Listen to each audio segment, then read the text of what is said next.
everyone. I'm Kevin, the founder and CEO of Henry Health. I'd like to start by just sharing my personal story with you all. 5 years ago, I experienced a period of depression that was pretty crippling for me.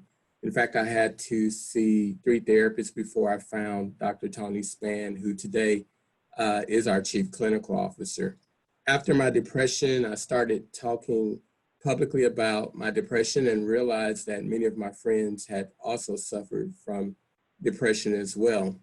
And so it was a meeting with an old college friend on October 24th of 2017. And he asked me one simple question: had I ever considered doing anything in digital health? And in that moment, Henry Health was born. Our company has been evolving over the last couple of months, and today we frame ourselves as the leading provider of culturally intentional teletherapy services. But more importantly, we curate an ecosystem of digital communities that help people show up whole, operate with joy, and live with power. And so what that means essentially is that we're providing mental wellness tools at a community level. But when those tools such as meditations and journaling are not sufficient to help people manage stress and depression, they can opt into teletherapy. And we train our therapists in an evidence-based technique that helps them develop more cultural humility and cultural responsiveness. I'm really glad that we're having this conversation today about mental health. And even before the pandemic, and even the unrest of the George Floyd death, we had started to get a lot of attention about mental health. But the truth is, we've not talked much about how minorities are most likely to struggle from mental health and least likely to receive care. And you can see some facts here about that. But even more importantly, when minorities, particularly African Americans, do enter care, 50% of African Americans terminate therapy prematurely because of provider fit, which is very similar to the experience I had personally as well. And this slide here is what we're attempting to do. I think one of the legacies is communicate what we think the legacy of COVID will be. And here you can see headlines that really point to mental health as a looming problem in the future. But we put together an amazing team to solve for this problem. Again, I mentioned that my former therapist, Dr. Tony Spann, leads our chief clinical work. We also have Laura Stokes, as we called her, who leads our partnerships work. And she most recently made a successful exit from another company called Pacify. Leading our product is Manuel, and Manuel has worked in product management for over the last 7 years. Jerome is leading technology, and Jerome has implemented EMRs at major systems such as Johns Hopkins, which is critically important to us when we think about our EMR management.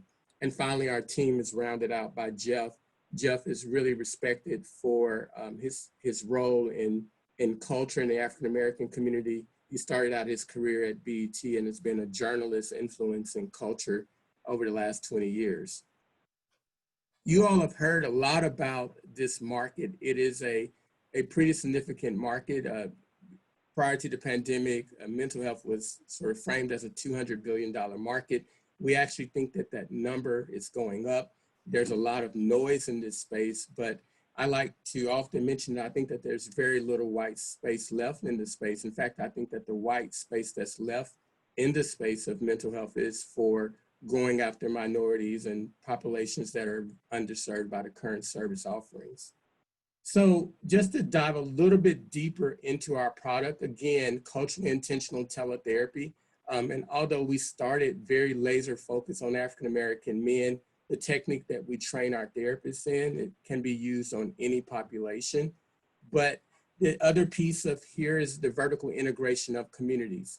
And so a lot of the tools that you've heard about today for mental health, we're offering those tools at the community level, which we believe destigmatizes people accessing mental health. And when they need therapy, that they can ultimately move into therapy from the community level. We're pursuing 2 channels of distribution for our product. Right now, we're selling directly to consumers, as well as we're pursuing small enterprise contracts. We believe that the traction that we get at the consumer base will ultimately make the argument for us to offer this as an employee assistance offering, and even through large payers as well. Finally, I sort of want to round out by talking about the traction. I mentioned earlier sort of the legacy of COVID, but I also just sort of want to also take a step back and talk about the unrest that we've been seeing the last couple of weeks. One of the things that we are paying close attention to is that the fact that 41% of African Americans now are reporting that they're experiencing depression and anxiety. This creates a unique opportunity for our company to solve a problem. We've always argued that there was a need that wasn't being addressed, but the last couple of weeks have really brought that to more attention. Our current traction, we've delivered over 300 teletherapy sessions. This month, we're on track to deliver 110, which really represents the highest number of services we've delivered. We have contracts in place with a number of payers in the DMV area, including Aetna, Cigna, Care First, and Medicare. We are raising $1.2 million with Morgan Stanley as our lead investor. If any of you are interested in learning more about the round, I certainly invite you to reach out to me after this, and I'll pause. But before I pause, I should just mention, true to our founding and in our DNA when we first joined Startup Health, our moonshot is to increase the life expectancy by Black men by 10 years within the next 25 years. And I'm happy to pause for questions now. Fantastic, Kevin. Great job. Thank you so much. I know there's a few people already posting that they would like to connect with you. Einer Sawyer from UCSF has first said this is so valuable. Can you share data on retention rates and repeat users? Yeah, so we started providing services in last spring to a small cohort of men. And your question leads me to believe that you know a little bit about retention rates here. And I mentioned that 50% of African Americans terminate therapy prematurely. We're seeing 80% of our clients meet their clinical goals, which an average clinical care plan is for about 6 months. That is awesome. And I know that your initial focus is on African American men. You also mentioned other communities and other groups. And obviously this is a culturally intentional platform that can be applied to many different communities. Can you share a little bit about your pipeline of what other communities you'd like to go after next? Yeah, I think that the current climate makes it very clear that there's a demand for services among Black women. In fact, we've seen many, we've recently went through a refresh of our brand, and the majority of our clients that we're seeing in the last couple of weeks have actually been African-American women. So I think that our next community that we will be building will be a community for African-American women, but we also know that Asian Americans, for example, are suffering higher levels of anxiety and depression as well. So I think, you know, what we'll be looking for very closely is where's the demand to build a community, because we think community is very key to destigmatizing mental health services, and particularly for underserved populations that, you know, this is going to be a really unique pathway to shift views of mental health services. Okay, awesome. And how do you find and train therapists? That's a question from Esther Dyson. Yeah, that's a really great question. So, you know, it's interesting. The therapists who we have found, you know, have really self-selected and applied for positions when we advertise.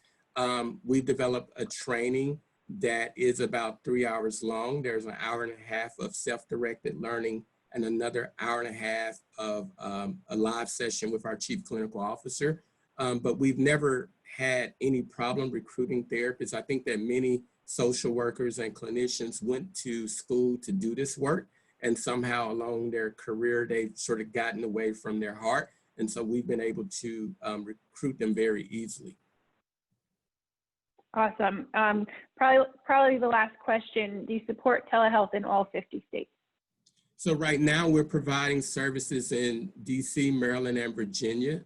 And as you all may know, therapy is highly regulated at the state level, but there is some work being done for states to sign a reciprocal agreement in which licensed therapists can practice across states. And even COVID has lessened some of these agreements. So in some cases, we have written states and asked for permission to treat clients in other jurisdictions. But right now, our therapist network is basically stood up in DC, Maryland, and Virginia.